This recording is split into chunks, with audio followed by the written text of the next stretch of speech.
राज्य के लोकप्रिय मुख्यमंत्री भूपेंद्र भाई पटेल, केंद्रीय मंत्रिमंडल के मेरे सहयोगी सीआर पाटिल, देश के अलग अलग भागों से इस कार्यक्रम में जुड़े हुए सभी राज्यपाल महोदय, उप मुख्यमंत्रीगण,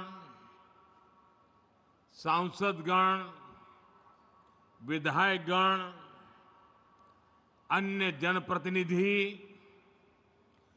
और विशाल संख्या में यहां आए हुए मेरे प्यारे भाइयों और बहनों, કેમ છો બધા? એકદમ મજામાં? વાહ!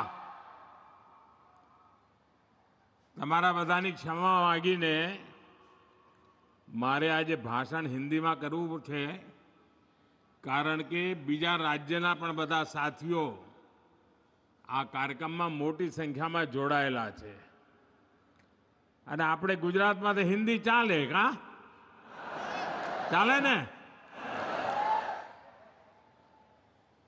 आज देश में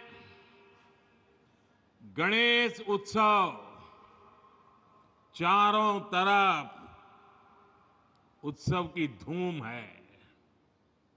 घरों में भी गणपति विराजित है। आज मिलाद उन नबी भी है।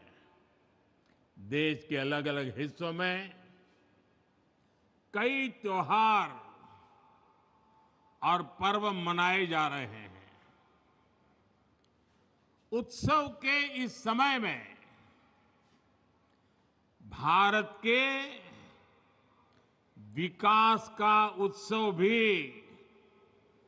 निरंतर जारी है। अभी यहां से करीब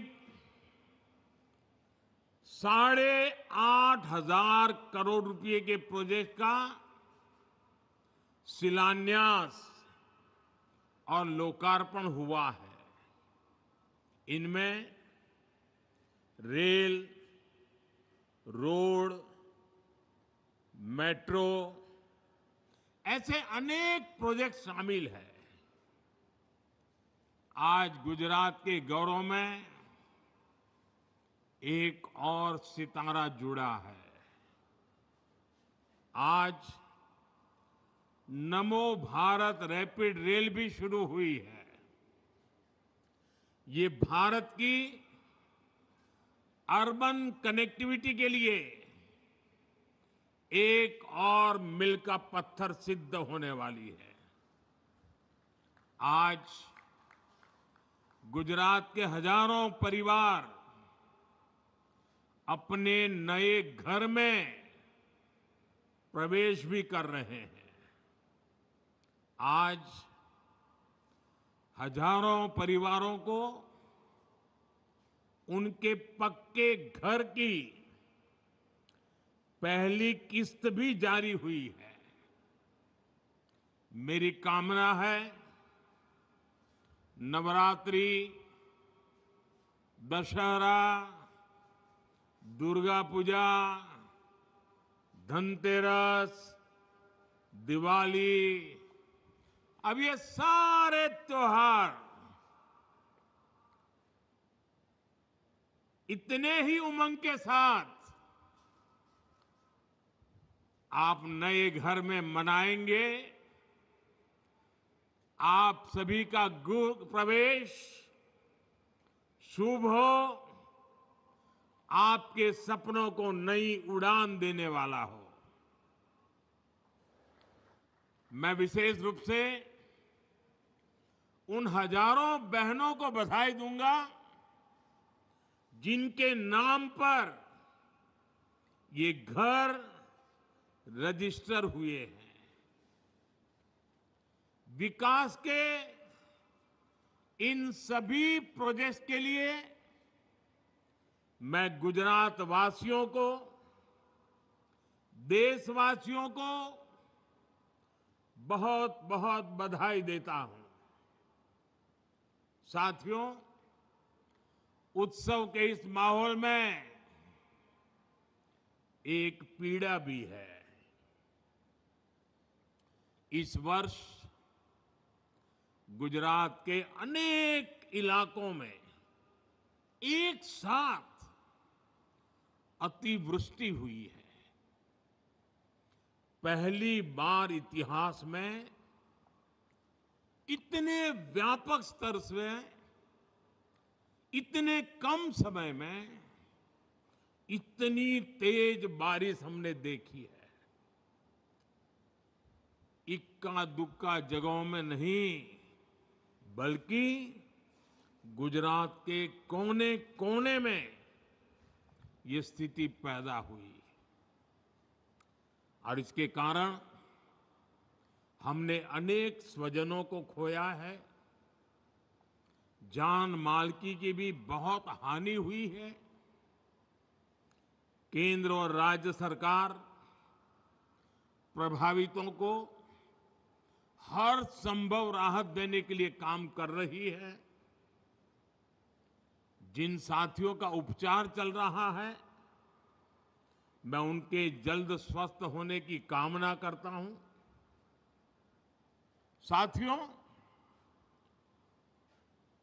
तीसरी बार प्रधानमंत्री के रूप में शपथ लेने के बाद मैं पहली बार आज गुजरात आया हूं। आप सभी के बीच आया हूं। गुजरात मेरी जन्मभूमि है। गुजरात ने मुझे जीवन की हर सीख दी है। आप लोगों ने हमेशा मुझ पर अपना प्यार लुटाया है। और बेटा जब अपने घर आता है, घर आकर जब अपनों से आशीर्वाद लेता है, तो उसे नई ऊर्जा मिलती है। उसका उत्साह, उसका जोश और बढ़ जाता है। और इतनी बड़ी तादाद में आप आशीर्वाद देने आए, ये मेरा बहुत बड़ा सौभाग्य है। साथियों,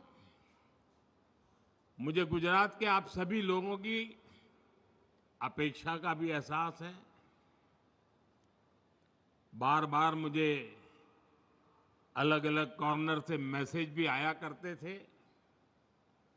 आप चाहते थे कि तीसरी बार शपथ लेने के बाद मैं जल्द से जल्द आपके बीच आऊं। और बहुत स्वाभाविक था। 60 साल के बाद देश की जनता ने एक नया इतिहास रचा है। एक सरकार को लगातार तीसरी बार देश की सेवा करने का अवसर दिया है। ये भारत के लोकतंत्र की बहुत बड़ी घटना है। और इसलिए गुजरात के मन में ये विचार आना कि हमारे नरेंद्र भाई पर तो हमारा हक है, उन्होंने तुरंत गुजरात आना चाहिए,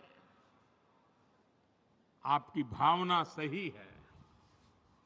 लेकिन राष्ट्र प्रथम का संकल्प दिलाकर आप ही लोगों ने मुझे दिल्ली भेजा है। मैंने लोकसभा चुनाव के दरमियान आप लोगों को, देशवासियों को एक गारंटी दी थी। मैंने कहा था कि तीसरे टर्म के पहले 100 दिन देश के लिए अभूतपूर्व फैसले लिए जाएंगे।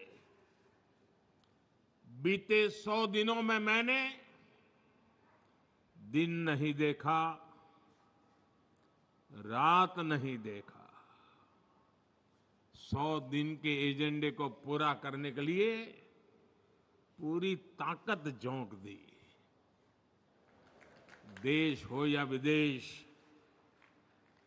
जहां भी जो भी प्रयास करने थे वो किए। कोई कोर कसर बाकी नहीं छोड़ी। और आपने देखा होगा, पिछले 100 दिन में